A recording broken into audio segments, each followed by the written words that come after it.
কেমন লাগছে আমাদেরকে কন্ট্যাক্ট করে? হ্যাঁ, প্রথম কথা যে এরকম একটা প্রতিষ্ঠানের সন্ধান পেয়ে আমরা মানে সত্যিকারে খুবই ভীষণভাবে উপকৃত, এবং এখানে এসে যতটা ভেবেছিলাম ভেতরে এসে যেটা দেখলাম আরো অনেক অনেক বেশি ভালো, মানে অনেক ভালো অভিজ্ঞতা এখান থেকে আমাদের সঞ্চয় হয়েছে। মানে প্রত্যেকটা স্টাফের ব্যবহার, কথাবার্তা, আপ্যায়ন সবকিছুই আমাদেরকে মুগ্ধ করেছে। মানে আমরা সত্যি কথা বলতে আমরা খুবই খুশি এখানে, মানে এসে মনে হচ্ছে যে আমরা একটা সঠিক জায়গাতে এসেছি। আপনি তাহলে আপকামিং যে পেরেন্টস গুলো তাদেরকে আপনি কি? অবশ্যই আমাকে কেউ জানতে চাইলে আমি ফার্স্ট সাজেস্ট করবো বাইসি রিপেয়ারে আসতে। বাবু, তোমার কেমন লাগছে? আমাদের ধারণা হয় যে আমরা এই সমস্ত যাব, গিয়ে আবার ছুটে যাব, এত টাকার ব্যাপার, এই সব নিয়ে অনেক চিন্তা ভাবনা আমরা করেছি, তা নয় করেছি। বিশেষ কিছু কথাবার্তা আপনাদের সঙ্গে বলার পর মনে হলো যে একবার যাই, দেখি কি হচ্ছে।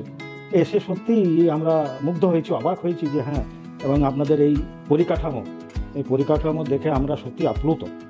আমাদের মানে মনে হচ্ছে যে আমরা সঠিক জায়গায় এসেছি। বসিরউদ্দিন স্যারের সঙ্গে তারপরে কথা বলে আমরা নিশ্চিত হতে পারলাম যে আমরা ঠকবো না। হ্যাঁ, তোমার সঙ্গে তো কথা হয়েছে, কিন্তু খুব ভালো মেয়ে, কিন্তু বসিরউদ্দিন স্যারের সঙ্গে কথা বলে আমরা মোটামুটি নিশ্চিত হই যে এ সংস্থা ফ্রড সংস্থা হতে পারে না।